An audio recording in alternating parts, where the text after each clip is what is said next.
재직훈련학교 제3강 신약 개론에 대해서 알아보도록 하겠습니다.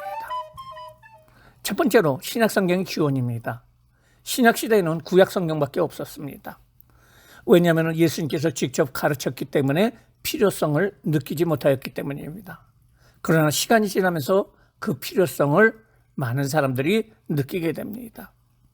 신약성경의 필요성으로는 예수님의 죽음, 부활, 승천을 직접 목격한 원래 사도들, 원사도들이 세상을 떠나자 예수님의 생생한 기록을 보존해야 된다는 그런 필요성을 느끼게 됩니다.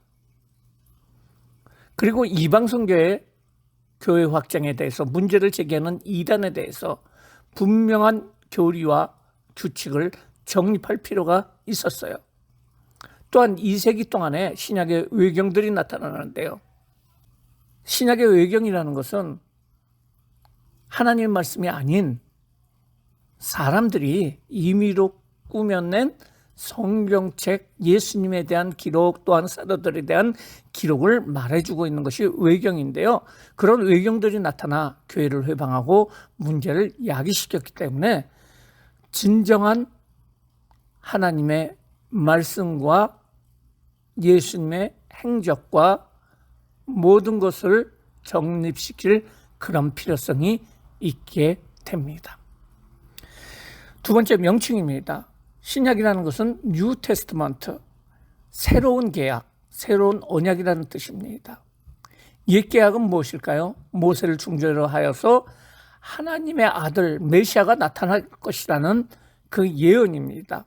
새 계약은 예수님을 믿으면은, 예수님이 오셨는데 예수님을 믿으면은 하나님의 아들이 된다라는 것이 새 계약입니다. 그러므로 구약은 신약에서 신약이 이루어질 것을 예언한 것이고 예수님이 성취했다는 것을 볼 수가 있습니다. 신약의 기록 단계에 대해서 말씀드리겠습니다.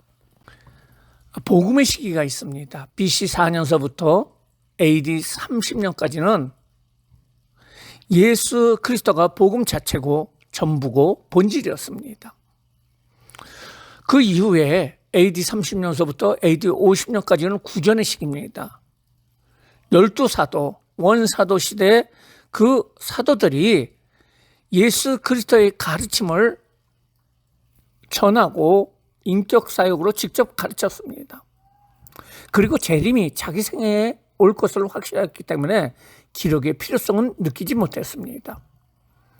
세 번째, 기록의 시기입니다.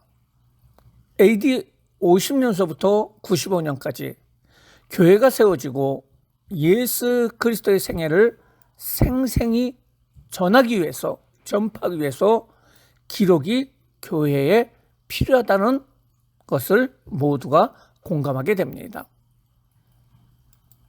네 번째, 신약의 정경화입니다. 복음을 전하던 사도들이 확실한 예수 그리스도의 실상을 전하고자 기록하기 시작한 말씀들은 하나님의 영감으로 권위를 가지고 성도들에게 인식되기 시작이 되었다는 것입니다. 그러면은 정경 결정의 원리는 무엇일까요? 사도성입니다. 사도로부터 시작했다는 것. 그리고 내용성이라는 것이죠. 예수 그리스도의 인성과 신성 사역을 인정을 해야 된다는 거죠. 보편성입니다. 모든 교회에서 받아들일 만한 것이고 영감성입니다. 하나님의 성령의 감동에 의해서 기록이 되어야 한다는 것입니다. 이 원리에 의해서 AD 365년 27권의 그 목록을 라오디게아 회의에서 인정을 하게 됩니다. AD 397년 칼타고 회의에서 신약 27권을 정경으로 확정하게 됩니다. 다섯 번째로 신약성경의 분류입니다. 신약성경은 모두 27권인데요. 복음서, 역사서, 서신서, 예언서가 있습니다. 복음서는 마태복음, 마가복음, 누가복음, 요한복음으로서 그리스도의 생애에 대해서 기록을 하고 있는데요. 그중에 마태복음, 마가복음, 누가복음을 공관복음이라고 얘기를 하고 있습니다. 그리스도의 생애의 사역에 대해서 공통적으로 강조를 하고 있는 것이 바로 마태복음, 마가복음, 누가복음이라고 할 수가 있고요. 요한복음은 선자신 예수 그리스도에 대해서 얘기를 하고 있습니다. 천지창조 이전부터 하나님이신 예수 그리스도가 계셨고 육신을 입고 오셨다는 것을 강조하고 있는 것이 바로 요한복음이라고 할 수가 있습니다. 역사서는 구약에는 많이 있지만 신약에는 사도행전 한 권입니다. 그리스도의 사역 및 교회의 역사에 대해서 말하고 있는데요. AD 30년서부터 60년까지 승천하신 그리스도 이후에 성령을 통한 사역으로 교회가 탄생되고 확장되는 그 과정을 이야기하고 있는 것이 바로 사도행전이고 역사서라고 할 수가 있습니다. 서신서입니다. 서신서는 모두 21권으로서 로마서부터 유다서까지요, 그리스도의 교훈에 대해서 이야기를 해주고 있는데요. 그 중에서 바울 서신, 바울이 기록한 것이 13권입니다. 바울 서신은 보통 서신 6권이 있는데요. 로마서, 고린도전서, 고린도후서, 갈라디아서, 데살로니가 전서, 후서를 보통 서신이라고 하고요. 옥중 서신이 있습니다. 옥중 서신은 에베소서, 빌립보서, 골로새서, 빌레몬서로 바울이 로마에 갇혔을 적에 보낸 편지라고 할 수가 있습니다. 목회 서신이 있습니다. 목회 서신은 목회 활동을 하고 있는 디모데와 디도에게 쓴 편지인데요. 디모데 전서, 디모데 후서, 그리고 디도서 이렇게 나타나고 있습니다. 공동서신이 있습니다. 공동서신은 바울 외에 다른 사람들이 기록한 것인데요. 모두 8권인데 히브리서, 야고보서, 베드로 전후서, 요한 1, 2, 3서, 유다서라고 할 수가 있는데요.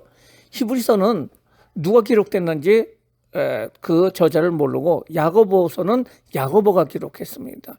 여기에서 야고보는 사도 야고보가 아닙니다. 예수님의 제자인 야고보가 아니고요. 예수님의 제자인 야고보는 먼저 순교를 하게 되고요. 예수님의 친동생이 있습니다.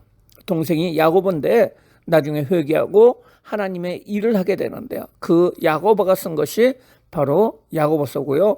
베드로 전후서는 베드로가 기록을 했고 요한 1, 2, 3서는 우리가 잘 아는 요한이 기록을 했습니다.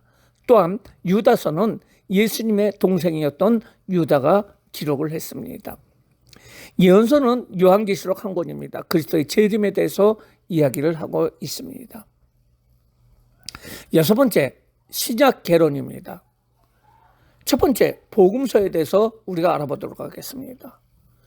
사복음서의 기록 목적은 예수님이 행하신 행적을 전하는 것과 함께 복음 선포에 있다는 것입니다. 사복음서는 각각 자신들의 방법으로 예수님을 묘사하고 있습니다. 다시 말해서 한 물체가 있으면은 그 물체를 동쪽에서 보는 사람, 서쪽에서 보는 사람, 밑에서 보는 사람, 위에서 바라보는 사람에 따라서 표현하는 것이 다른 것처럼 예수님을 바라보는 그 관점에 따라서 그 다르게 표현한 것이 바로 사복음서라고 할 수가 있습니다. 사복음서 중에서 가장 먼저 쓰여진 것은 마가복음이라고 할 수가 있고요. 그 후에 마태와 누가복음이 쓰여져 있고 맨 마지막으로 요한복음이 쓰여졌는데요. 마태복음은 예수님의 제자인 마태가 유대인들에게 쓴 예수님의 생애에 대한 기록이라고 할 수가 있습니다. 그래서 그곳에 족보가 나오는 이유는 아브라함서부터 예수 그리스도까지의 그 족보를 통해서 예수님께서는 구약 성경에 예언된 메시아다라는 것을 강조하면서 예수님의 생애에 대해서 말해주고 있습니다. 마가복음은 로마인에게 쓴 것입니다. 그래서 마가가 기록을 했고요. 마가는 베드로의 수제자라고 할 수가 있습니다. 이 마가가 바로 쓴 것이 예수님의 사역을 기초로 해서 쓴 것이 마가복음이라고 할 수가 있고요. 마가복음에서는 고난받은 종으로서 예수님을 표현하고 있습니다. 누가복음은 바로 의사였던 누가에 의해서 기록이 됩니다. 이 누가복음은 그리스인에게 쓰여진 것이고요. 그리고 예수님의 인성에 대해서 예수님께서는 죄 없으신 하나님이시다. 죄 없으신 완벽한 사람이다 라는 것을 강조하고 있습니다. 요한복음은 모든 사람들에게 써지고 예수님의 신성에 대해서 기록을 하고 있습니다. 역사서는 사도행전입니다. 복음서가 예수님의 지상 사역을 기록했다면 사도행전은 성령을 통해서 활동하시는 그 역사에 대해서 기록을 하고 있는데요. 사도행전은 성령행전이라고 이루는 것이 바로 사도행전을 통해서 초대교회의 탄생과 이방 선교에 대한 하나님의 관심을 알 수가 있습니다.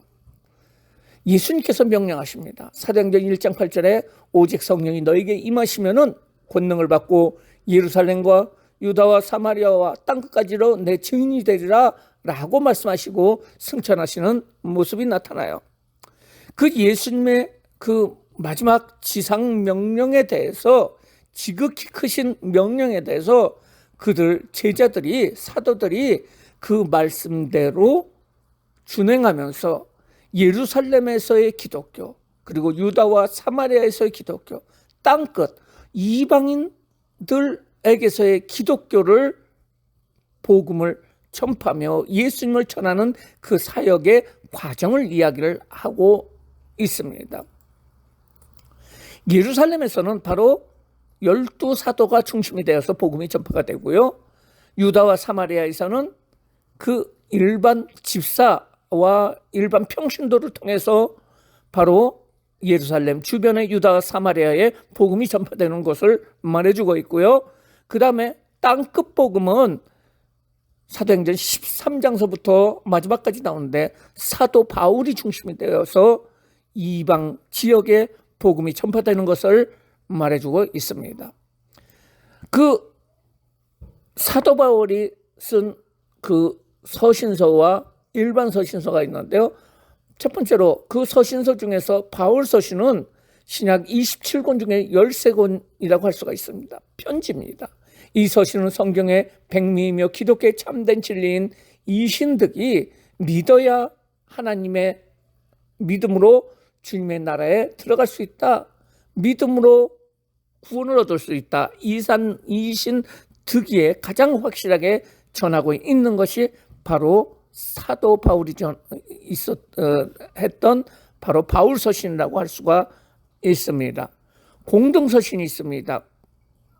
공동서신은 교회 일반에게 보낸 서신으로서 주로 초대교회 당시의 이단들에 대한 경고와 행함의 믿음을 강조하고 있습니다.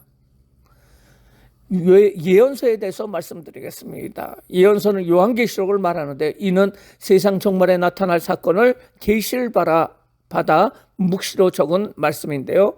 이 묵시라는 것은 숨은 것을 드러내 보이다, 커튼이 쳐져 있는데 그것이 열리다라는 뜻입니다. 요한계시록은 환상과 상징으로 채워졌기 때문에 매우 난해한 책입니다. 하나님 말씀을 해석함에도 많은 준비와 기도가 있어야 하는 책이 바로 요한계시록이라 할 수가 있습니다. 7번째로 신약성경 파노라마입니다.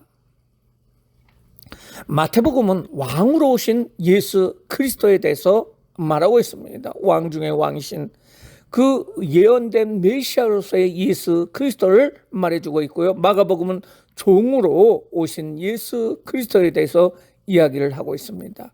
누가복음은 사람의 아들로 오신 예수 그리스도, 그리고 요한복음은 하나님의 아들로 오신 예수 그리스도에 대해서 말해주고 있고요. 사도행전은 성령행전이라고 얘기를 하는데, 사도행전 1장 8절에 오직 성령이 너에게 임하시면은 너희가 권능을 받고 예루살렘과 유다와 사마리아 땅끝까지 이르러 내 증인이 되리라 라는 그 예수님의 명령을 하나씩 하나씩 준행해 나가는 그 초대 교회의 모습에 대해서 말해주고 있습니다.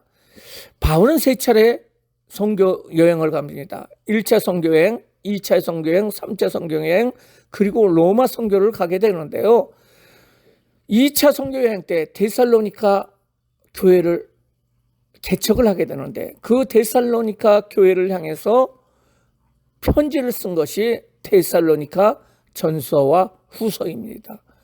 3차 선교여행 때 갈라디아서, 그리고 고린도 전후서, 로마서가 쓰이게 됩니다. 로마의 병원, 로마의 그 감옥에서 갇혔을 적에 바울은 에베소서, 빌립보서, 골로새서, 빌레몬서를 통해서 옥중서신을 편지를 쓰게 되는데요. 감옥의 어려운 상황에서도 항상 기뻐하라, 쉬지 말고 기도하라고 권면하고 있습니다. 최후 여행 때 바로 디모데 전서와 디모데 후서 그리고 디도서를 기록을 하게 됩니다. 히브리서는 더 좋은 예수 그리스도에 대해서 얘기를 하고 있습니다. 예수 그리스도께서 모든 것에 뛰어나신 분이라는 것을 이야기를 하고 있고요. 그리고 야고보서에서는 실행하는 그 믿음, 행동하는 믿음으로 삶을 살아라 라는 것을 말해주고 있습니다. 베드로 전서에는 베드로가 그 고난받는 교회를 향해서 견디라고 얘기를 하고 있고요. 베드로 후서에서는 성숙한 믿음을 가져라 라고 권면하고 있습니다. 요한이 쓴 요한 1서에서는 서로 사랑하라, 그리고 요한 2서에는 상가하라, 그리고 요한 3서에서는 섬기라 라고 말하고 있고요. 유다서에는 보호하라 라고 얘기하고 있습니다. 그리고 요한계시록에서는 우리는 결국 승리할 것이다, 하나님의 나라가 올 것이고 하나님의 나라를 통해서 우리가 승리를 얻게 될 것이라는 것을 말해주고 있습니다. 이상으로 신약 개론에 대해서 우리가 알아봤습니다. 감사합니다.